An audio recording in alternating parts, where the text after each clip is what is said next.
সকাল থেকে একজনও যাত্রী আসেনি। আমি সকাল থেকে খালি বসে আছি। আমি আরো কিছুক্ষণ অপেক্ষা করব। আমি চাই কোনো যাত্রী আসুক। গতকালের মতো আজও যদি খালি বাড়ি যাই, তাহলে স্ত্রী আর রাজুকে কি বলবো? ঈশ্বর, দয়া করে কিছু একটা করো। এখন প্রায় সন্ধে হয়ে গেছে, কিন্তু এখনো পর্যন্ত একজন যাত্রীও আসেনি। যদি এভাবেই চলতে থাকে তাহলে আমি কিভাবে আমার পরিবারের দেখাশোনা করতে পারবো? এখন আমার বাড়ি যাওয়া উচিত। আমি জানি না যে আমার স্ত্রীকে আমি কি বলবো।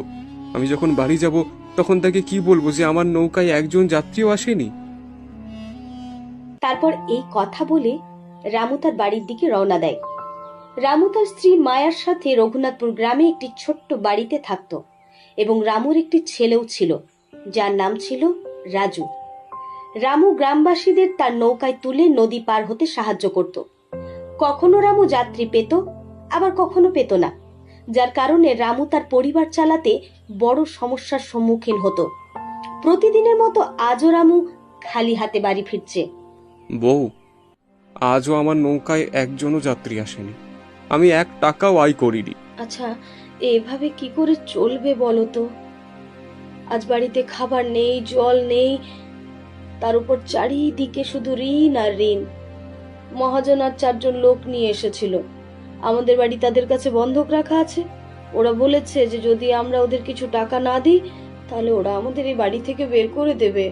মহাজন এই কথাটা বলেছে, কিন্তু আমরা কি করতে পারি বলো? তাহলে কি আমাদের এক্ষুনি এই বাড়ি ছেড়ে চলে যেতে হবে? আমি কিছুই জানি না বউ, কেউ কিছু জানে না। জানি না আমাদের ভাগ্যে কি লেখা আছে। বাবা, তোমার কি মনে আছে তুমি আমাকে বলেছিলে যে এবার তুমি আমাকে স্কুলে ভর্তি করিয়ে দেবে? গ্রামের সব বাচ্চারা স্কুলে যেতে শুরু করলো। বাবা, যখন আমার এখানে খাবার কিছু নেই, তখন আমি তোমাকে স্কুলে ভর্তি করব কিভাবে? রাজু, তোমার বাবা ঠিকই বলেছে, আমাদের কাছে এখন টাকা নেই। মা, তুমি গত বছরেও একই কথা বলেছিলে যে আমাদের কাছে এখন টাকা নেই, আর এবারও তুমি একই কথা বলছো যে আমাদের কাছে টাকা নেই। গ্রামের সব ছেলে মেয়েরা স্কুলে যায় এবং পড়াশুনো করে, আমি সেখানে বিনামূল্যে যেতে পারছি না। ঠিক আছে রাজু, বাবা আমার, আমি তোমাকে স্কুলে ভর্তি করিয়ে দেব। ঠিক আছে বাবা, এখন আমি গিয়ে আমার বন্ধুদের এটা বলবো।